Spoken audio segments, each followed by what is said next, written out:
welcome to the Catholic Buzz podcast. Thanks for joining us as we continue our 5th season.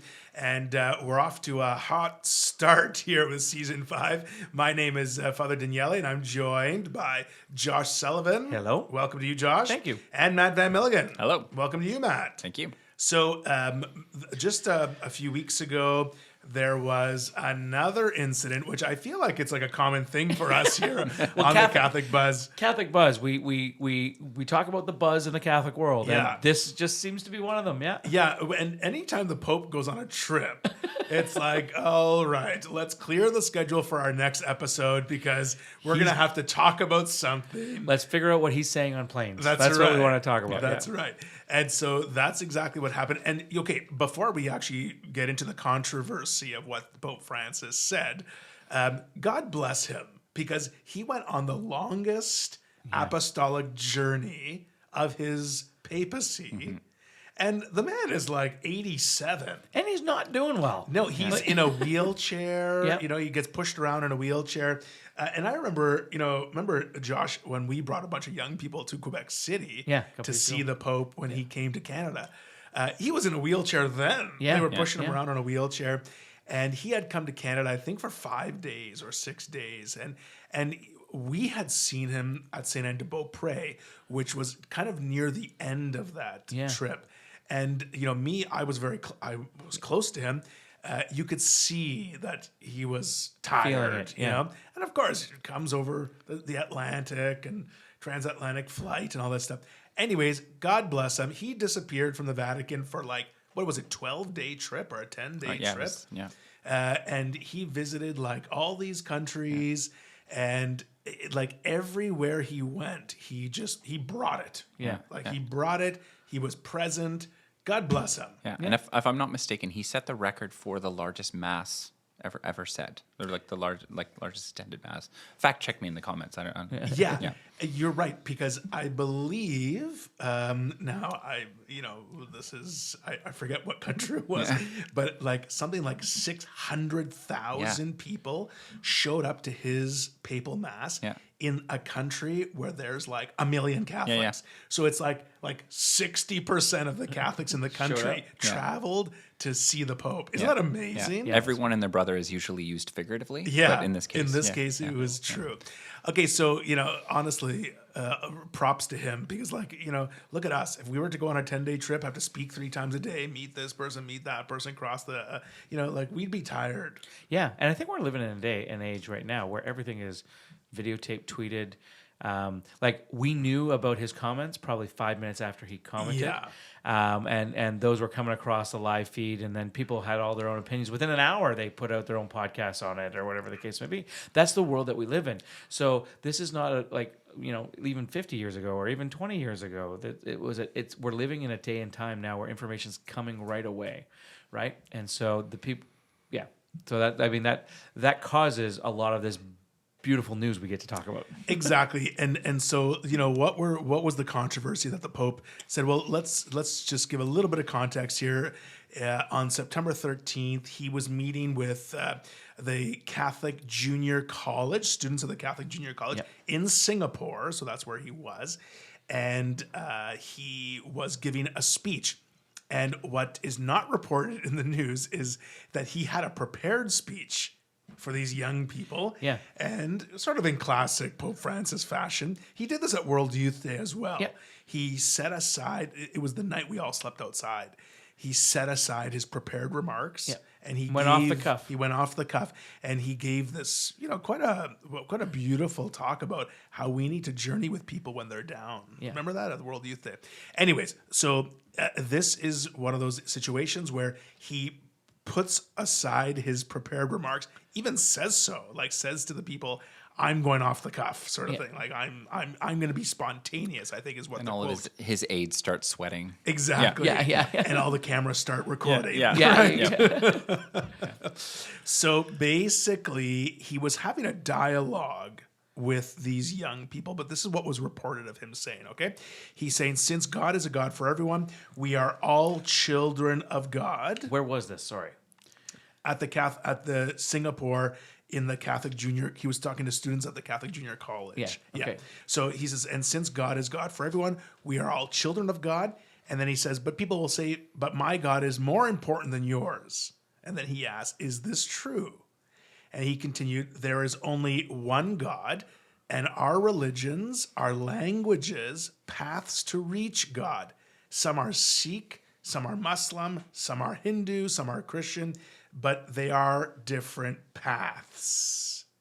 So people right away got all hot and bothered by this comment because they were accusing the Pope of saying that all religions are the same. Yeah, it doesn't matter if you're any of these, that you'll all be saved. That's right. Like it was as if he was talking on salvation.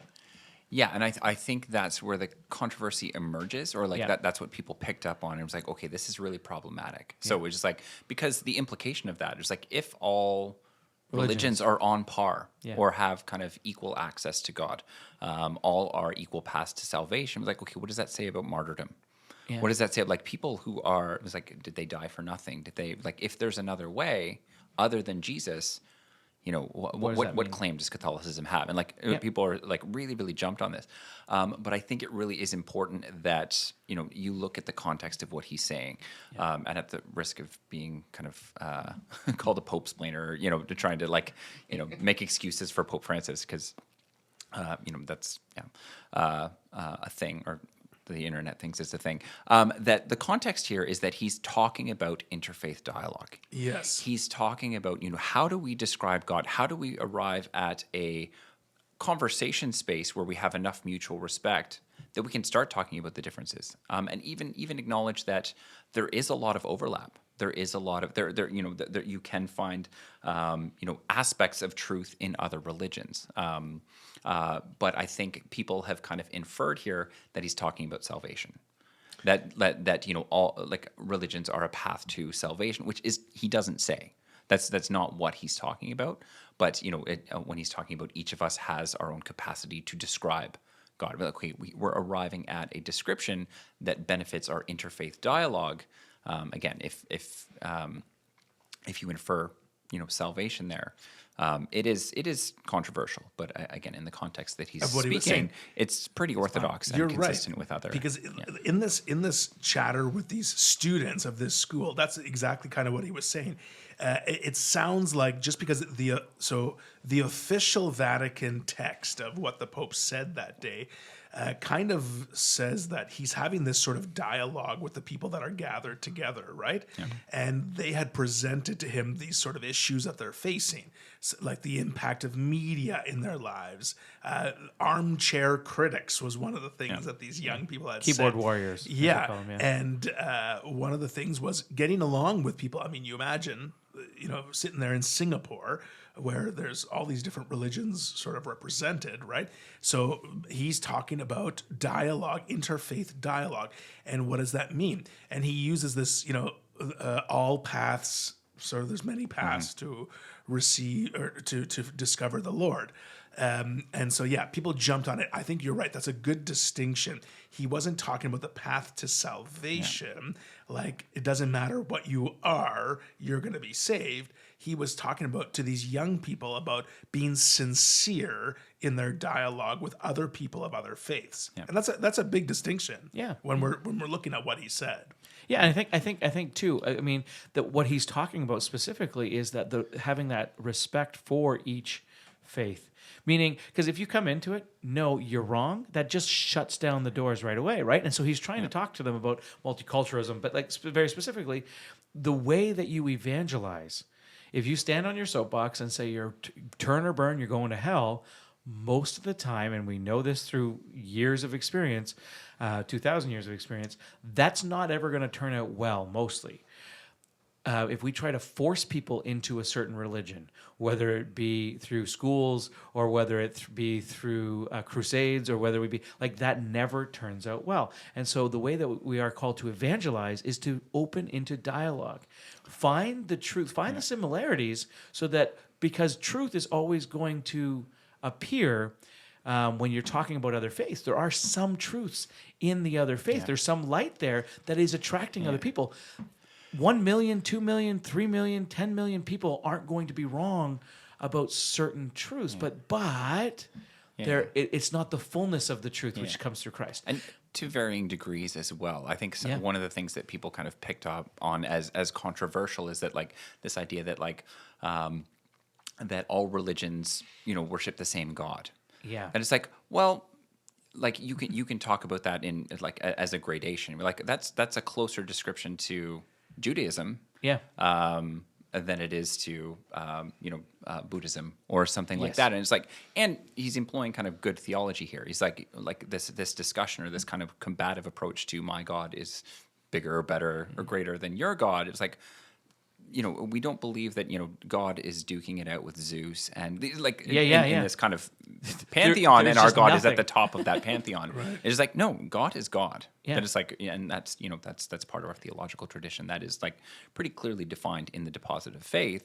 And, when you are talking about other faiths, you'd say kind of the monotheistic faiths, what's his name? Peter Kraft. The Catholic philosopher. He has a book called Ecumenical Jihad, which is a very provocative title for a book. But he talks about, he's like, this exact point is like a lot of times we start the discussion and be like, these are the differences. This is where our faiths come into conflict. He's like, well, if you're talking about interfaith dialogue, if you're actually working towards a common understanding, strategically or just from a communication standpoint, you establish as much common ground as you can. Yeah.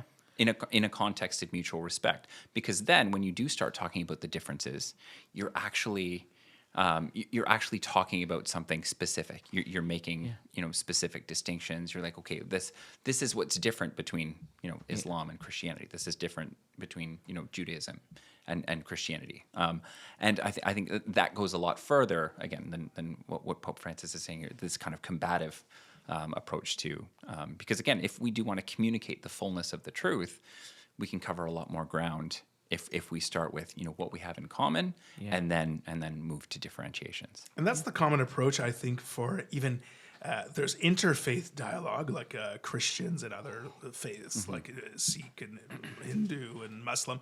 But that's the common approach with ecumenical dialogue as well, like with people of other Christian faiths, like Catholics and Anglicans. We kind of start with what we have in common so that we're not always bickering and fighting. So I think it is a good approach.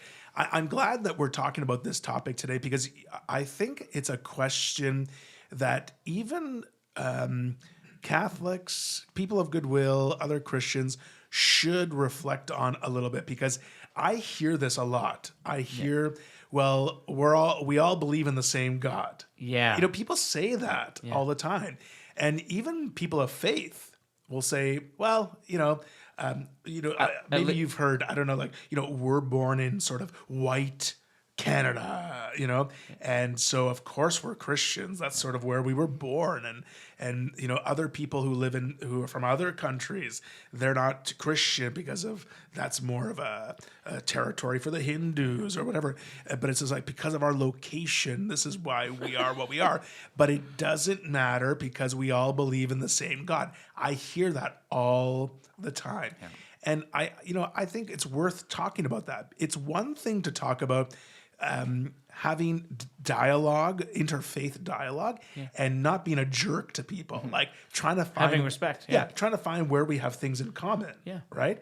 But I think it's wrong to suggest to people, and even for ourselves, if we're believing it, if people are listening at home today and they think that we all believe in the same God, well, that's just not true. It's just not true, and that's why your distinction about if the Pope was talking about salvation, there's a problem. There's a problem. Yeah. He's talking here about he's talking about interfaith dialogue, and the church, like something that you said, like the church recognizes that there are holy things in other religions. We don't say like everyone let's switch to the other religion because there's holy things there. No. And back all the way in 1965, Pope Paul VI wrote a document called Nostra Aetate, which means in our time. Okay. And he was sort of responding, remember, it's post-World War II. It's sort of this moving into this, into the mid-60s and the 70s. You got the booms of all these sort of areas of life. And Pope Paul VI is sort of writing this document because there's this anti-Semitism in the world. How do other countries get along? It's post-war. All these things are happening. And he writes this document. You can go online. It's not a very long document, but he talks about how we should be getting along with other faith, with people of other faith. And at the time, it was sort of groundbreaking, people, because there was this mentality like, remember, I'm sure, you being Irish, you've heard of like the Catholics and Protestants fighting fighting it all the time. This was the kind of world that it was at the time. And so Pope Paul VI writes this document, and he says this. I'm just going to quote here from Nostra Aetate. The Catholic Church rejects nothing that is true and holy in other religions. Yeah. Yeah, if there's holy things in other religions. It says, she regards with sincere reverence those ways of conduct and of life, those precepts and teachings which, though differing in many aspects from the ones she holds and sets forth, nonetheless often reflect a ray of that truth, which enlightens all people. Indeed, she proclaims, and ever must proclaim, that Christ is the way, the truth, and the life, in whom all may find the fullness of religious life, in whom God has reconciled all things to himself. So it's like, okay, there are good and holy things in other religions, but that doesn't mean that Jesus is not the way, the truth, and the life. No. And I think those are the things, like I really truly believe that a lot of those faith and stuff, that's God's little timbers. That's the way God kind of draws you in, because you start searching for truth. You start looking for ways of life. And maybe the way he introduces himself in a relationship to you. And what I mean by that is introduces you to truth or love might be through another religion.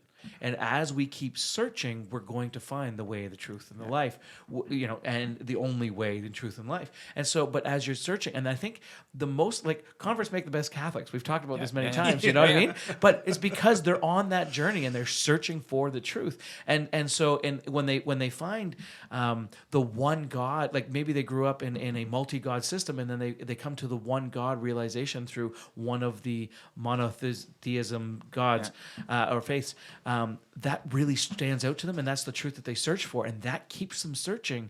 They dive deep into one of those faiths, and might not be Christian, but they dive quite deep into one of those faiths, and then they start to pick up things. These are the things like. The truth stands out. The rays of truth stand out, but now there's some things that doesn't quite stand out to me. There's other things, and I'm searching for truth. And I truly believe if you have an open heart and you're looking for God and you're looking for truth, God's not going to stay in the shadows.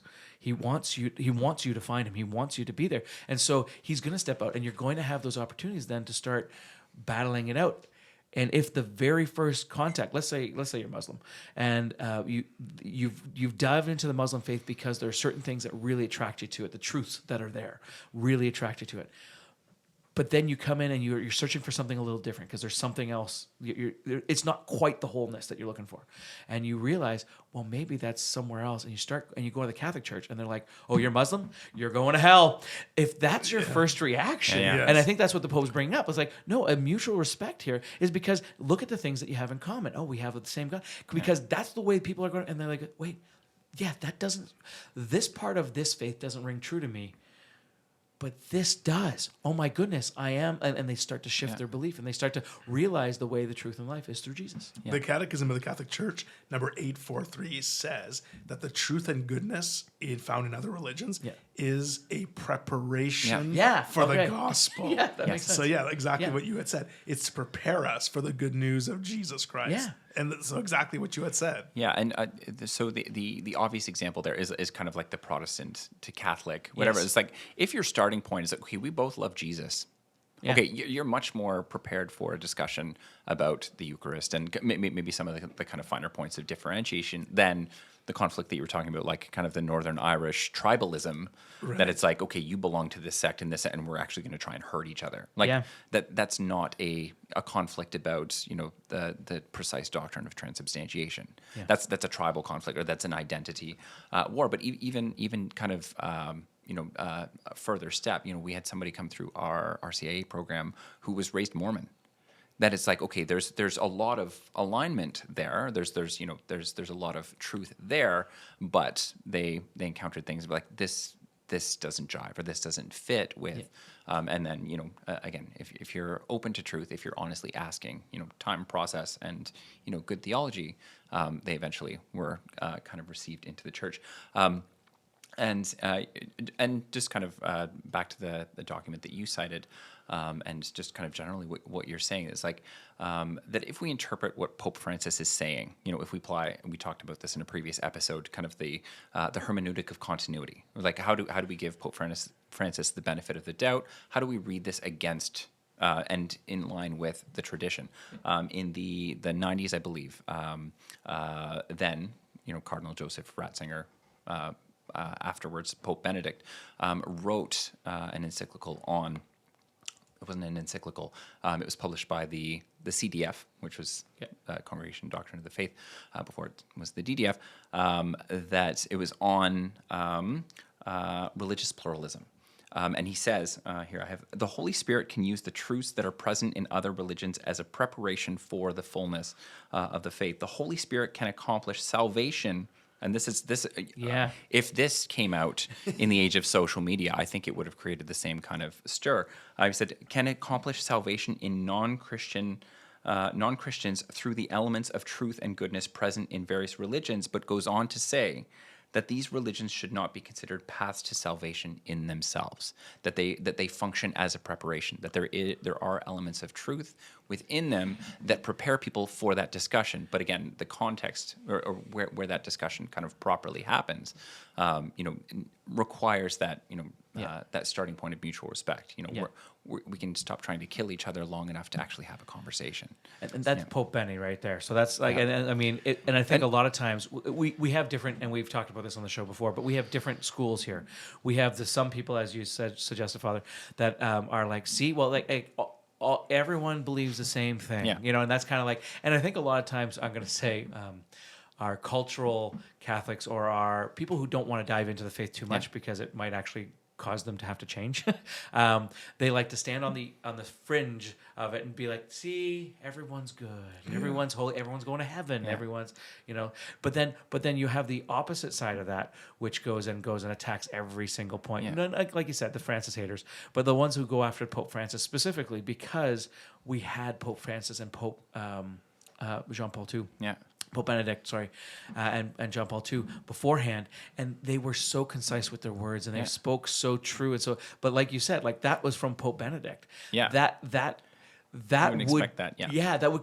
I mean, if we take that and we put it side by side with what Pope Francis says, they're both kind of saying exactly the same thing. There, and it's not an isolated kind of writing. That is like this was actually promulgated under John Paul II, so it was when he was Pope. But JP2 wrote the encyclical Unum Sint, that they may be one. So it's an encyclical on ecumenism, and in there he's talking about a fruitful dialogue he has with the Archbishop of Canterbury, and like them entering into mutual worship. Again, not in a way that's compromising or anything like that, but it's like. If they were published in the age of social media, it was like you would have kind of the same, the same characters or the same actors, kind of jumping on that. It's like, okay, this is scandalous, this is problematic. It was like, well, we're not talking about salvation. We're talking about, building a bridge to actually have a discussion about the points where we disagree. And and this is not a new fight. This is a fight that's been going back all the days. I mean, even in the Acts of the Apostles, you have them talk about, okay, how do the Jews get along with the Gentiles? How do they are you allowed to do this? Are you allowed to do that? And again, it kind of comes down to no, figure out where you have yours the same, and then go from there. I mean, this has been St. Paul, as old time. St. Paul and the unknown God. It's like what you think what you're trying to worship here. Yeah. I'm going to point you towards the true God. It's like that. This is reaching, but it does not get to the fullness, but you're on the right track. This is. Let me add a little wrench here. Okay. If I may. Yeah. Wrench it up. Because I can hear people already. Yeah. There's some people that are saying that the church teaches there's no salvation outside the church, right? So on one hand, you have this question people who be we all believe in the same God, which is not true, And just to add to that, we believe that God is Father, Son, Holy Spirit. Yeah. Other religions Three don't persons, believe one that God. Jesus is God. Other religions don't believe that the Holy Spirit is God. And that's why we don't believe in the same God. On the other hand, because we're talking about interreligious dialogue, interfaith dialogue, you have people saying, like, what is the point of dialogue when there's no salvation outside the church, right? And so the church fathers have taught this. Yeah. That was the understanding from the church fathers, that there was no salvation outside the church. And I love how the catechism sort of presents it, because it literally says, it's like, how could we make this more pleasant to your ears? Like, how could we make it says like, how are we to understand this affirmation outside the church there is no salvation, that is often repeated by the church fathers, reformulated positively, more pleasant to your ears? It means that all salvation comes from Christ the head through the church, which is his body. Okay. Yes. But then it continues, this affirmation is not aimed at those who, through no fault of their own, do not know Christ and his church. Yeah. I mean, it's a beautiful thing, but when we're talking about interfaith dialogue, we're talking about not being argumentative and starting from a place where we can all sort of find a common ground, but that we do believe that, like, in our gentleness and in our kindness to other people, it doesn't mean that we are saying that your way to heaven is like your way to something else, whatever they might believe in, right, is okay. Yeah. We still hold that firmly, that it's through Christ that there's salvation. Yeah. Right? And sorry. Yeah, go ahead. But the proposition, there's no salvation outside the church, properly understood. And some people will say that and mean, it was like, okay, this particular church, or like the Roman Catholic Church. Well, the Catholic Church is, beyond the Roman Catholic. We have the Eastern, that there's no salvation, and you need to check these boxes, and you're there. It was like, but properly understood, there's no salvation outside the church is true when you understand the church as the mystical body of Christ. And it's like even Vatican II talking about Protestants as our separated brethren. Like, and people do struggle with this. Like there is kind of an interfaith dialogue that's happening within kind of Catholicism and in Christianity about, like, to what extent is this true? It's like, but we maintain that Jesus is the way, the truth, the life. That's like Jesus is the sole means of salvation, and following the Great Commission, we need to do everything we can to kind of bridge that gap between, where other people are, and, the fullness of the faith. And we need to do that with ourselves as well. We need to,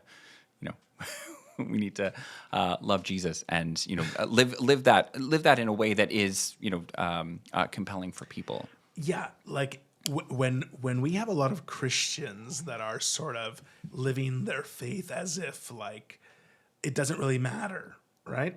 That gives an impression to other people that, like, what exactly do you believe? Like, what exactly is it that you believe? I'm wondering a little bit about having this conversation because the Pope had this talk in Singapore. Like, in Canada right now, we're seeing an influx in immigrants, right, coming to our country, starting a life for their own. Just like my parents did some 40 years ago. They came to Canada 50 years ago. And they're often coming from countries from Asia and Africa. And now we're starting to see some diversity in our religious beliefs a little bit. Yeah. At one time, Canada was sort of like the Christian country, even though, like, recently we've sort of moved away from the sort of Christian background. And now you're starting to see a lot of Sikhs, a lot of Hindus, a lot of people coming, more Muslims coming into our country. How do we today, in the context of the world that we live in, how do we do sort of what Pope Francis is actually saying, not what he's accused of saying here, but how do we in our own day-to-day life as members of our parish, as members of the Catholic community? How do we go out and have this interfaith dialogue with people? I think the very first thing you have to do, and this is, you can't go and do some of this stuff without knowing it yourself. And Bingo. so you can't go out and be that witness without you actually interpreting, but without you praying every day. You can't encourage other people to pray. Without actually knowing what the Catechism teaches, you can't go out and preach the Catechism or preach what the Bible says without actually reading the Bible. Like, you have to ground yourself in faith, ground yourself in the teachings of the Church, and understand what they mean. And when you don't have a source, or sources, I should say, to go to get those answers. For me, when I was doing interfaith dialogue, or I'm going to say between Christian churches dialogue, my parents and my parish priest were places that I turned to get the answers. And if my parents didn't have it, then the priest did. And then I could do a little research with the Catechism and stuff myself. But a lot of times I had those grounded sources that gave me good, true Catholic teaching when I didn't have the answers. It didn't mean I didn't enter into these discussions. I did. I entered into discussions. But when I had it, I also had the willingness to suggest, I actually don't know, but I'm going to find the answer for you, right? And so there's a couple things there. One is knowing it, grounding yourself in it, but then the second part is also willing to admit you don't know why the Church teaches it. But and then I got accustomed to saying, but it's got 2,000 years, and I'm sure there's a reason. You know what I mean? And so, and then I'll let you know next week when I come back. You know, and I'll come, and we would leave, because there is normally, I mean, like I said, there's 2,000 years. There's normally a pretty good reason. But being able to say that, because the other thing that we try to do to win a conversation, if we will, if it's a bit of more of a battle than a debate or discussion, or just truly respecting each other and trying to teach your faith to somebody else, you make stuff up. And that actually does worse, I think, for people that are trying to teach the faith, that try to actually learn the truth, because now I'm learning Josh's made up faith versus what the Catholic Church teaches. And this is part of the problem that we have with with Catholic instructors in general. If you have somebody doing the RCIA program, you want to make sure that they know their faith and they know it inside and out. If you have Catholic school teachers teaching the faith to our teenagers, we want to make sure, because the biggest harm you can do is when you open it up and you start just saying what you believe the Church is saying on this and not what the Church is actually teaching on that. And those are some of the biggest problems that we end up having, is because now you've got all these other people that, imagine the moment of you actually saying what the Catholic Church teaches is the moment that they convert their heart. They say, oh, that's what I've been looking for. You know, maybe it is that. Maybe it's confession. Confession, the forgiveness of sins is what I've been looking for, and that's what I'm lacking in my faith right now. And that's the moment. But you're like, well, you know, it doesn't really matter. I mean, you can confess your sins just to God, or, you know, like the Church doesn't really say you have to go to a priest, or, you know what I mean? Like, those types of things that's not going to be the right way to convert. So knowing your faith, knowing having answers, and then entering into dialogue and not being afraid to say, I don't know, but let me get the answer for you. Yeah, there's something about like knowing your faith and practicing your faith. Like you said, you got to be praying. You got to know what you're talking about, because when we have conversations with people of other faith, or when we read about other faith traditions or other religions, we're to see their faith through the lens of our own. Yeah. Like, here's what we understand, so this is different, right? Yeah. Because sometimes I think when we learn about other religions, we kind of see them as options. Like, okay. Oh, that's a good part of your religion. Yeah. We should have something like that in ours, or something Yeah. like that.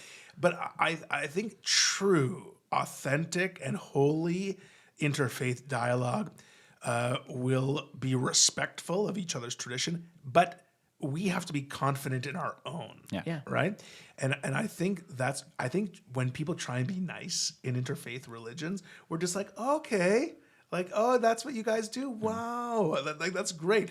It's like, no, let's actually have dialogue. And Let's ask true questions. Yeah. That comes from a place of confidence and awareness of Yes. our own faith, so that we actually know the points of distinction, that we know the points of common ground, and that we're not on the offense because, you know, I don't know the answer, so I'm just going to fight. I'm just going to react. Then it's like, okay, we can't be so fragile. So we can't we can't look to be scandalized by what the Pope is saying. And it's like we can't be afraid that every time he's throws away his notes that it's going to bring down the church. Like no, we're Yeah, and let's give our Holy Father a little more credit. You know, like he's the leader of our church. He's not going on tour here trying to bash the teachings of the faith. He's not trying to tear up 2,000 years. Exactly. So are all the religions the same? No. Are all we all believe in the same God? No. But yes, the Pope is encouraging interfaith dialogue, which I think will only bear fruit, especially if we truly believe that the goodness and holy things in other faiths are preparation for the gospel and to hear the news of Jesus, who is the way, the truth, and the life. We're out of time today, but thanks for this discussion on these. If you have a comment or something to add, you can drop us a line at askus@thecatholicbuzz.com. And you can also like this podcast or a video if you're watching. And you can share it with someone too to spread the good news and share our podcast. So for Josh Sullivan and Matt Van Milligan, my name is Father Daniele. We'll see you next time on The Catholic Buzz.